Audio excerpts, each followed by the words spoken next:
Minahal nga mga kaigsunan. Sa miaging tulo ka sesyon atong gitin-aw kung unsa ang kahulugan sa pagkabulahan nga tawo, pinaagi sa Salmo Kapitulo 1. Una, ang bulahan wala maglakaw sa tambag sa mga dautan. Ikaduha, nimo barog diha sa dalan sa mga makakasala.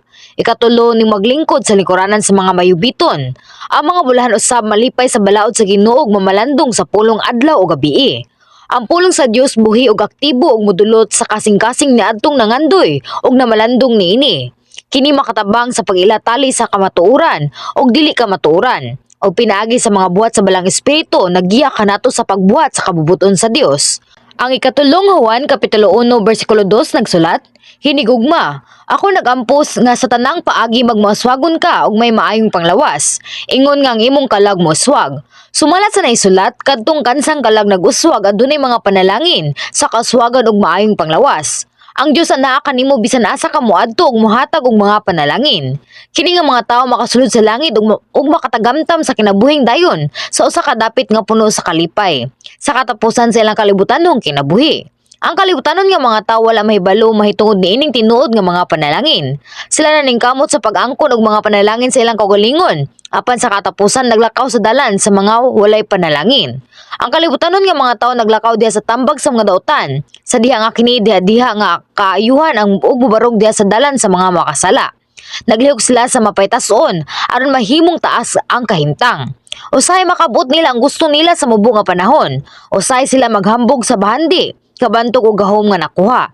Apan sa paglabay sa panahon, mawadaan sila sa ilang bulahan nga kahimtang ug sa katapusan makadawat og mga sagputanan isip balos. Ang panguna nga mga bersikulo sa Biblia karon gikan sa Salmo Kapitulo 1 bersikulo 4 hangtod 6 nagpatin-aw bahin sa mga samputanan nga tubangon sa mga dautan kung itandi sa mga matarong. Uban sa tabang sa pulong hinaot nga dili ka mosunod sa tambag sa mga dautan nimo barog sa dalan sa mga makakasala. Ako nagampo sa ngalan sa Ginoo nga kamo malipay sa pulong sa Dios, mamalandong nini adlaw ug gabi ug magkinabuhi sa kamatuoran. Kaayo ug gugma aron mahimong tinuod nga bulahan nga mga tawo. Minahal nga mga kaigsunan, sa pagisgot sa bersikulo 3 ang katapusan nga sesyon nagpasiugda sa mga panalangin nga gihatag sa mga bulahan. Sama sa usa ka kahoy nga nagligon nga gitanom sa daplin sa mga sapa sa tubig, ang bulahan nagpabilin sa grasya sa Dios ug mamunga sa mga bunga sa mga panalangin sa iyang panahon. Bisan pa ang bersikulo 4 nagsulat, dili ingon ni ana ang mga dautan kun dili sama sila sa tahop nga gipalid sa hangin. Ang tahop nagtungong sa gilabay nga mga tabon sa liso. Sa dihang makuha ang lugas or kernel, ang tahop mahimong gaan og ipadpad sa hangin hangtod nga mawala kini.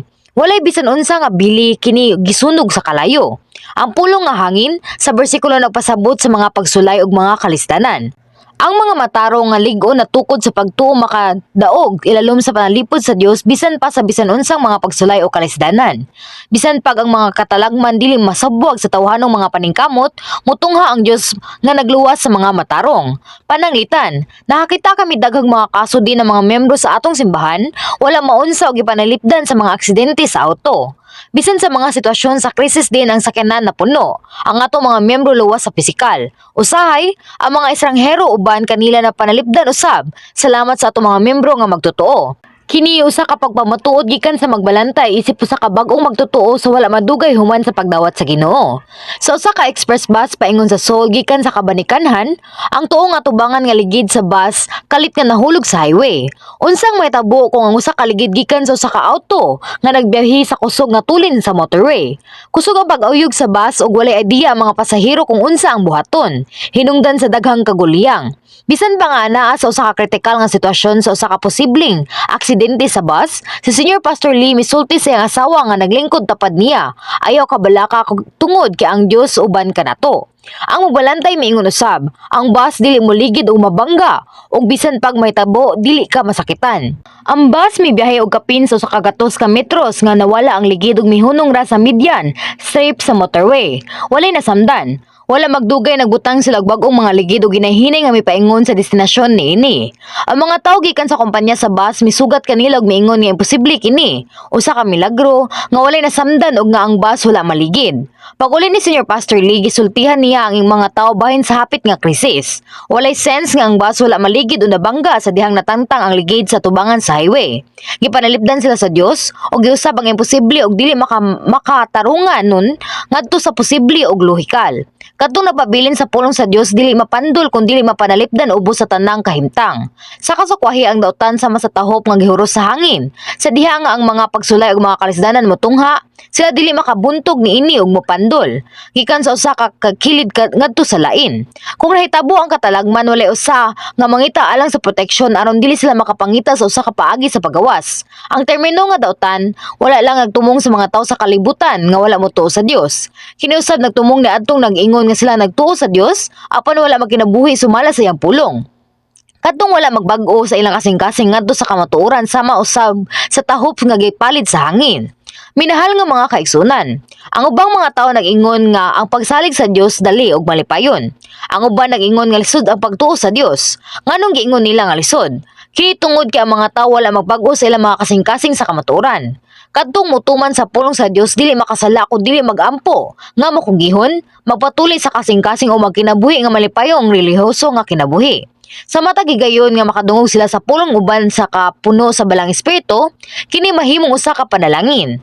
Masinati nila ang grasya sa Dios ug mabati ang Ginoo sa matag lakang sa dalan. Ang kalipay ug katabawan dili ikatandi sa bisan unsang butang. Uban ang paglaom sa langit, kita man ning kamot nga makasulod sa mas maayong puluyanan ug maikagong makatigom sa dugang mga ganti. Bisan unsa pa ang mga kalisdanan dili kinahanglan nga mabalaka tungod kay ang Dios naghatag usa ka paagi sa pag-ikyas alang sa mga matarong. Ang unang mga Korinto kapitulo 10 bersikulo 13 nag-ingon, walay bisan unsa nga pagsulay ang miabot kaninyo gawa sa kasagaran sa tawo. Ug ang Dios kasaligan nga dili motugot nga sulayon kamo labaw sa inyong maarangan kun dili uban sa pagsulay maghatag usab og dalan sa pag-ikyas aron kamo makahimo sa pag-antos nini. Bisan pa sa mga kalisdanan kung magampo ka uban ang pagtuo ug mosunod sa kamatuoran, ang Dios makahatag nimo og paagi nga makalingkawas ka sa kasamok ug sa kadugayan makausab sa mga pagsulay ngadto sa mga panalangin. Sama nga ang mga tanom sa humay nagkinahanglan sa kainit sa naglagiting nga adlaw, kusog nga ulan ug hangin sa dili pa kini mamunga ug mabungahong mga lugas. Importante alang kanato nga motubo ngadto sa mas lig-on nga pagtuo pinaagi sa pagbuntog sa mga pagsulay. Samtang imong nadiskubrihan ang imong kaugalingon og nagbag-o, imong gipangita ang imahe sa Dios nga adunay pagtuo sama sa bulawan aron mahimong mas dako nga sudlanan. Kadtong nag-ingon nga sila mituo apan wala magpatuloy sa kasing-kasing sumala sa pulong sa Dios, dili mapuno sa balang espiritu. Kung wala ang kapuno sa balang espiritu, lisod ang pagsimba og pag-ampo ug imposible nga makakita og kalipay sulod sa kinabuhi sa pagtuo. Kung makadungog ka sa mga pulong sa mga butang ug nga ilabay og dili buhaton, gibating nimo ang kaguol. Sa dihang makakita og makadungog ka bahin sa unodong mga tinguha, masamok ka tungod sa pagpanginahanglan sa pagpanag-iya niini. Kung makasugat ka og mga kalisdanan dinhi sa yuta apan walay paglaom sa langit, mudangat ka sa pagreklamo ug mawad-an sa kadasing, imbis nga magampo uban sa kalipay ug pasalamat. Kini nga mga matang sa mga tawo dali nga mapandol sa mga pagsulay ug mga kalisdanan ug mahimong may silaag pa sa Dios. Ilang giabi-abi ang unodong kalibutan sa pagtinguha sa personal nga mga interes. Giingon nga kining mga tawhana sama sa tahop nga gipalit sa hangin. Busa, unsa man ang mahitabo kung ipahilayo nato ang atong mga kaugalingon sa Dios o mubiya sa wanang sa Dios. Ang tubag makita sa bersikulo 5. Busa ang mga dautan dili makabarog sa paghukom, niya makakasala diha sa katilingban sa mga matarong. Ingong resulta sa pagkadautan ang mga dautan makasinati sa tanang matang sa sakit, katalagman og laing-laing kasakitan. Kung kamo mosunod sa sala kaysa sa Dios, kamo mahimong mga alagad sa kaaway nga yawa og ni Satanas, ang magmando sa sala og naganto sa nagkalaing-laing mga pagsulay og mga kalisdanan. Bisag unsa pa nimo isulti Ginoo mituo ko, dili ka panalipdan sa Dios. Bisan kung wala ka makasugat sa kalisdanan dinhi sa yuta, mamatay ka sa kadugayan ug moadto sa nagdilaab nga mga gahong sa impyerno. Ang Marcos kapitulo 9 bersikulo 48 hangtod sa 49 nag-ingon, di nang ilang ulod dili mamatay ug ang kalayo dili mapalong, kay ang tanan pagasinan sa kalayo. Sa higayon nga nahulog ka sa nagdilaab nga mga gahong sa impyerno, ang sa kasakit dili maagwanta nga wala kay mahunahunaan gawa sa paglihok sa imong lawas, paglukso sama sa asin sa kawali, pagsinggit ug pagkagut sa imong ngipon. Ang mga naa sa impyerno hilabihan nga namusuko ug mosyagit gikan sa grabe nga kasakit hangtod sa punto nga nabuak ang mga ugat sa dugo ug nabuak ang ilang mga mata. Katong mahulog sa linaw nga supre mas init pa kaysa linaw sa kalayo. Dili gani makasinggit o makalihok. Natanggong alang sa kahangturan.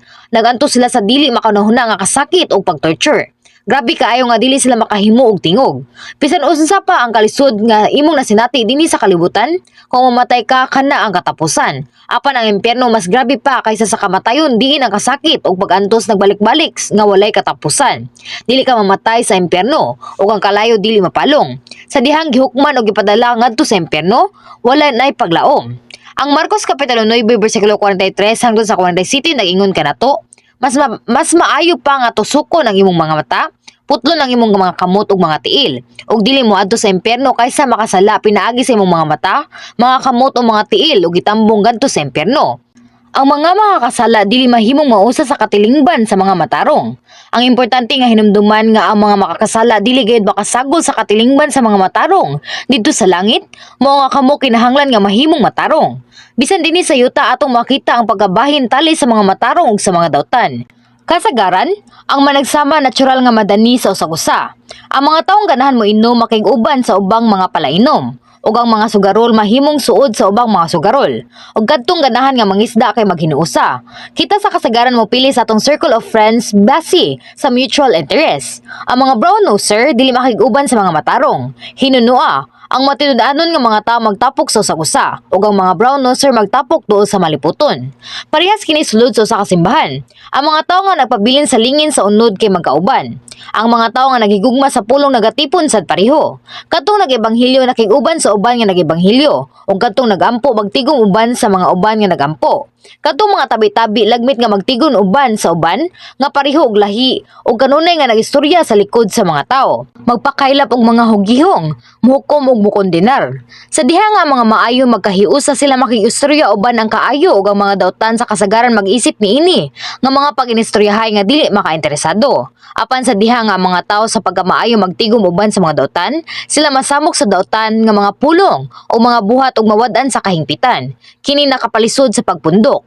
Mao nga mga maayong tao nga nagsunod sa espiritu ug kadtong wala magbag-o, apan nagpadayon sa pagsunod sa unod mahimo nga mabulag. Minahal nga mga kaigsunan, ang Mateo Kapitulo 13 bersikulo 47 hangtod sa 50 nagsulti kanato, sa makausa pa, ang gingharian sa langit sama sa usa ka pukot kag gitaktak ngadto sa dagat, ug nakakuha sa tanang matang sa isda. Ug sa napuno na kini, ilang gibutad kini sa baybayon, ug sila naglingkod ug gihipos ang mga maayong isda ngadto sa mga sudlanan, apan ang mga dautan ilang gisalibay. Ingon usab ni ana ang mahitabo sa katapusan nga kapanahunan. Ang mga manulunda manggula ug magakuha sa mga dautan gikan sa taliwala sa mga matarong ug isaligbay sila ngadto sa hudno sa kalayo sa maong dapit adunay paghilak ug pagkagot sa mga ngipon. Daghang magsisimba ang nag-ingon nga sila mituo apan gilain usab sa Dios ang mga dautan gikan sa sulod sa mga matarong. Ang pagbaton lamang sa kamaturan isip kahibalo, wala magpasabot nga moapil ka sa asemblea sa mga matarong. Kinahanglan mo tuo ka gikan sa kasing-kasing o magkinabuhi sumala sa pulong aron moapil sa katiguman sa mga matarong. Hinaut nga kamong tanan tinuod nga motuo gikan sa kasing-kasing, magkinabuhi sumala sa pulong ug moapil sa katilingban sa mga matarong. Pinaagi sa pagpamalandong sa pulong adlaw o gabi, nang hinaot ako nga mobag-o ka o nga usa ka balaan nga tawo subay sa kabubuton sa Dios. Hinaot nga mailhan ka nga tinuod nga binalaan og matarong nga bata atubangan sa Dios.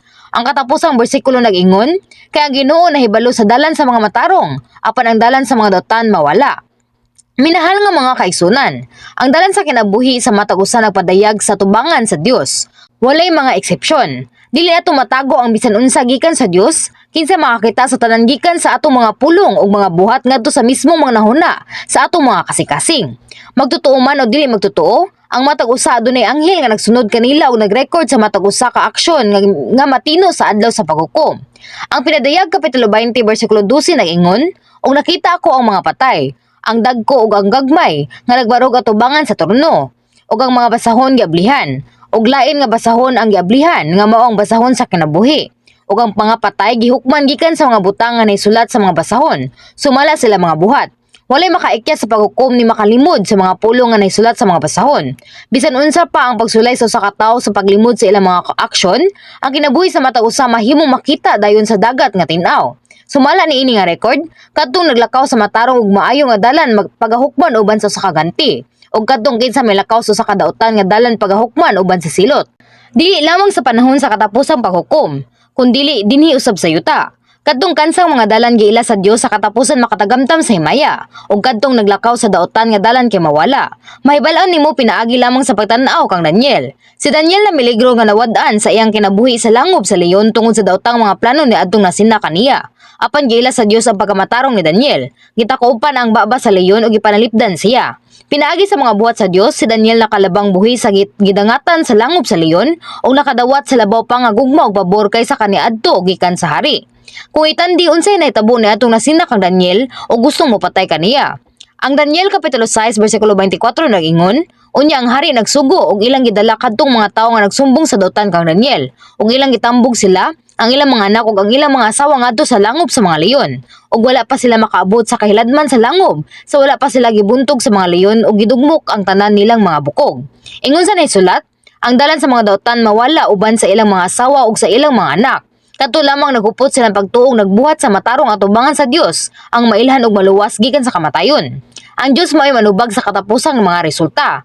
Ang Salmo kapitulo 40 bersikulo 2 nagsulat, gikuha niya ako gikan sa gahong sa kalaglagan, gikan sa lapukon nga yuta, ug iyang gipahimutang ang akong mga tiil sa ibabaw sa bato nga nagpalig-on sa akong mga tunog. Kadtong kansang mga dalan giila sa Dios, gipanalipdan gikan sa mga kalisdanan, makadawat og giya ug makakita sa iyang himaya. Hinaot nga kitang tanan maglakaw lamang sa atubangan sa Dios bisan unsa pa ang kahimtang. Gihangyo ko nga kamong tanan mosunod sa bugtong dalan nga giyunan sa Dios imbis nga mosalig sa kalibutanong mga paglantaw ug mokompromiso sa kabakakan. Minahal nga mga kaigsunan, sa miaging upat ka semana nagsangyaw ko bahin sa bulahan nga mga tawo. Unsa ang tinuod nga panalangin? Ang pagbaton ug ugma gikan sa Dios mo'y tinuod nga panalangin. Ang pagbaton ug bag-uyon gikan sa Dios mo'y tinuod nga panalangin. Aron makadawat ka sa tinuod nga mga panalangin, kinahanglan nga dili kita maglakaw sa tambag sa mga dotan ni mabarog sa dalan sa mga makasala. Ni mulingkod sa lingkuranan sa mga mayubiton. Kinahanglan malipay kita sa balaod sa Ginoo ug mamalandong niini adlaw ug gabi. Madawat nato ang gugma ug pag-uyon sa Dios kung kita magmaya kanunay, magampo sa walay hunong, magpasalamat sa tanang butang ug magkinabuhi sa masinungtanon sa iyang kabubuton. Apan ang mga dautan makabaton ug bahandi kahibalo kahimsog, gahom ug kabantog sama sa tahop nga gipalit sa hangin. Kay walay pulos diha sa nagdilaab nga mga gahong sa impyerno. Ang tahop dili gayud mahimong panalangin. Kamong tanan mahimong tinuod nga bulahan nga mga tawo atubangan sa Dios. Ako nagampo sa ngalan sa Ginoo nga kamo unta mabuhi sa usa ka bulahan nga kinabuhi sa yuta, makadawat og abunda nga mga ganti ug langitnong himaya sa diha nga ang Ginoo mobalik. Amen.